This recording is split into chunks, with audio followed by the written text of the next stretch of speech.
For Richard Milhouse Nixon, the journey to the White House begins in the small farming community of Yorba Linda, California, on January 9, 1913.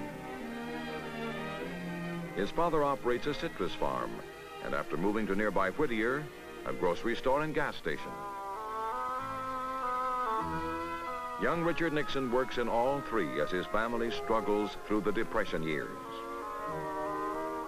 Entering Whittier College, he is a member of the football team and president of the student body. Later, he attends Duke University Law School, where he graduates third in his class. He serves in the Navy during World War II, and upon his discharge in 1946, is elected to Congress at the age of 33.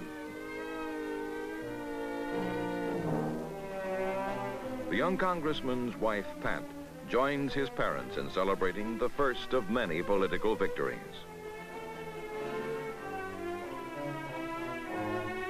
The pumpkin papers, microfilms of government documents hidden in a hollow pumpkin on the Maryland farm of Whittaker Chambers, propel Richard Nixon into the public eye. The congressional investigation which results in the conviction of Alger Hiss brings the freshman lawmaker both praise and condemnation. And yet, campaigning for re-election in 1948, he is endorsed by Republicans and Democrats. 2 years later, Richard Nixon is elected to the United States Senate. In 1952, the Republican Party nominates Dwight David Eisenhower for president. The architect of victory in Europe leads his party to victory at the polls. His running mate is Richard Nixon, vice president at the age of 40. On January 20th, 1953, the reins of government change hands with a pomp and ceremony that have become traditional on Inauguration Day. For Dwight Eisenhower, this is the crowning moment in a lifetime of service to his country. For Richard Nixon, this is another milestone in a meteoric career. In the reviewing stand, there are the beginnings of another Eisenhower-Nixon team. Watching the colorful parade are David Eisenhower and Julie Nixon. But David is totally indifferent to Julie on the left. During his 8 years in the vice presidency, Richard Nixon travels more widely than any other vice president in American history. One of his first trips is to South Korea, where he goes to the front for a close-up look at life in the trenches.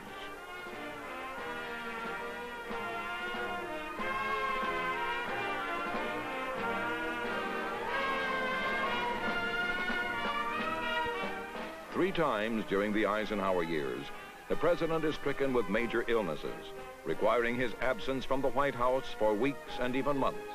Each time, the executive branch of the government functions without interruption.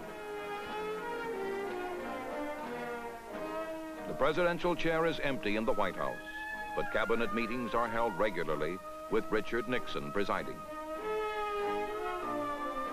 And the operations of government continue smoothly during each of the Eisenhower illnesses.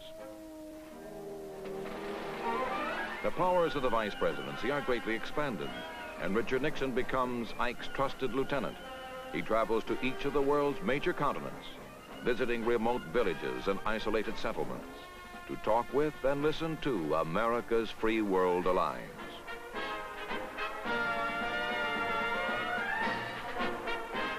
With him on his global travels goes Mrs. Nixon, an ambassador of goodwill in her own right for the United States.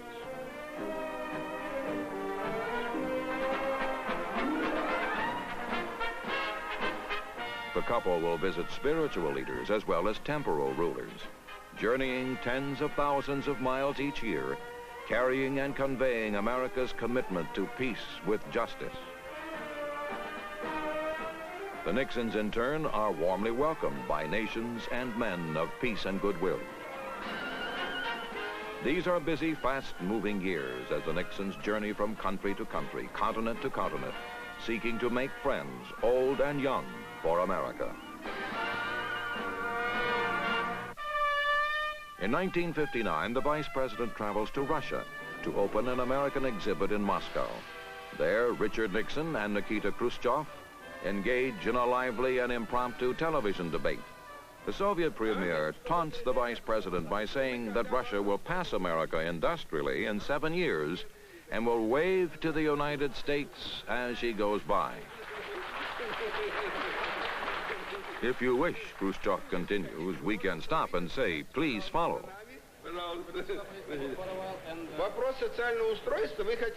The Soviet premier calls Mr. Nixon a lawyer for capitalism, and the vice president responds. All that I can say, from the way you talk and the way you dominate the conversation, you would have made a good lawyer yourself. Khrushchev complains that the American people will not hear what he is saying.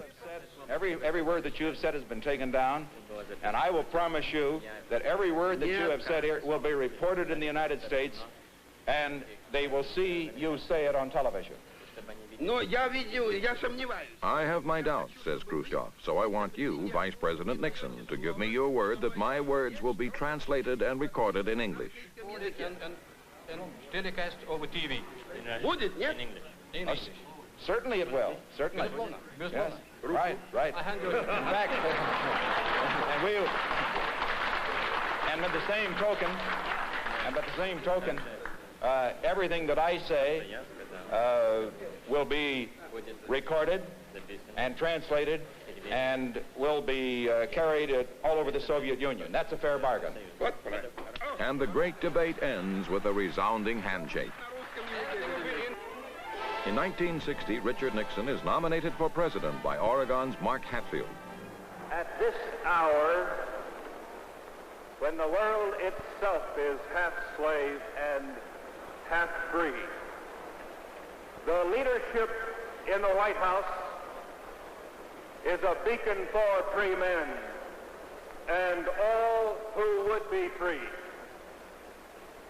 May I present in nomination a fighter for freedom, a pilgrim for peace, the Vice President of the United States, the Honorable Richard N. Nixon.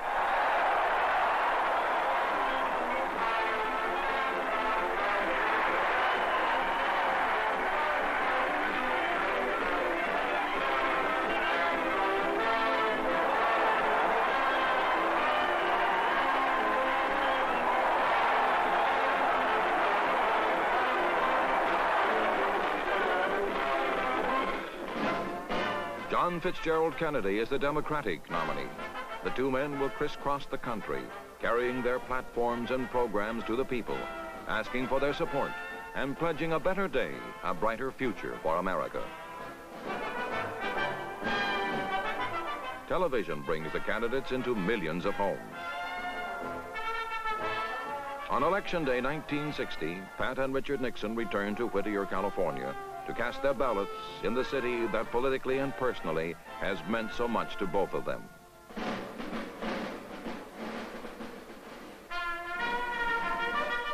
"3,000 miles away, Jacqueline and John Kennedy vote in Boston, Massachusetts. This is one of the closest elections in American history. Out of 69 million ballots cast, John Fitzgerald Kennedy's plurality is 118,000 votes. When, after long hours of watching and waiting, the will of the people is made known, the Vice President comes before his supporters to urge them and all Americans, regardless of party, to rally behind Mr. Kennedy. I want to say that one of the great features of America is that we have political contests, that they are very hard fought, as this one is hard fought, and once the decision is made, we unite behind the man who is elected. I want all of you to know.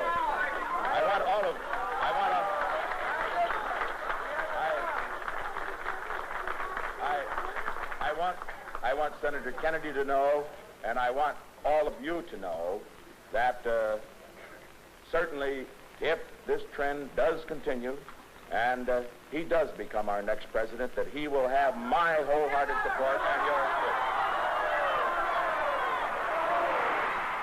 Richard Nixon has lost the first and most important election of his political career. In 1962, he will run for governor of California and after being defeated by Edmund "Pat" Brown, announced his retirement from public life. But in 1968, when the Republicans meet in Miami Beach, Richard Milhouse Nixon has come out of retirement, swept to victory in a number of presidential primaries, and is now the first ballot nominee of his party.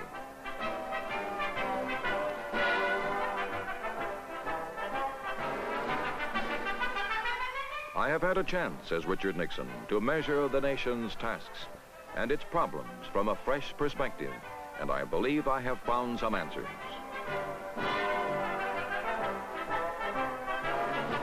Hubert Horatio Humphrey is a Democratic candidate for president.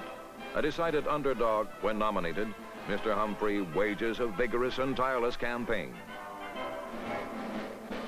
Traveling coast to coast, speaking to and mingling with the voters, the vice president urges a continuation of the Democratic administration in Washington.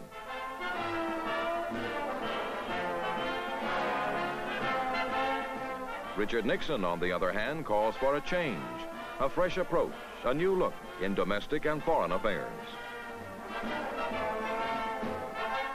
Americans look and listen and make up their minds as the campaign grows hotter and the issues clearer. And on the first Tuesday after the first Monday in November, 72 million voters go to the polls to cast their ballots and make their choice.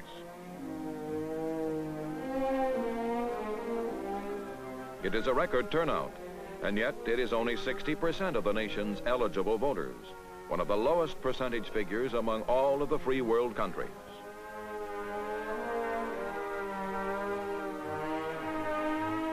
Once again, Richard Nixon is involved in a presidential election so close that its final outcome is not known until 12 hours after the last polling place has closed.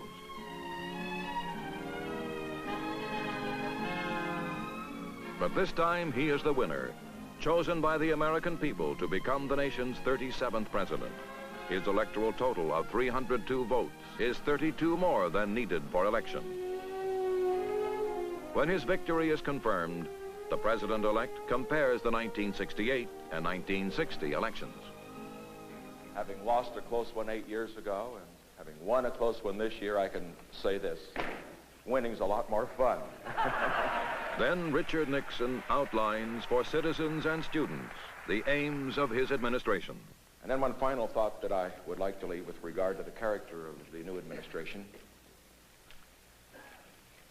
I saw many signs in this campaign. Some of them were not friendly. Some were very friendly. But the one that touched me the most was one that I saw in Deshler, Ohio, at the end of a long day of whistle stopping. A little town, I suppose 5 times the population was there in the dusk. It was almost impossible to see, but a teenager held up a sign, "Bring us together." And that will be the great objective of this administration at the outset, to bring the American people together. This will be an open administration, open to new ideas, open to men and women of both parties, open to the critics as well as those who support us. We want to bridge the generation gap. We want to bridge the gap between the races. We want to bring America together. And I am confident that this task is one that we can undertake and one in which we will be successful.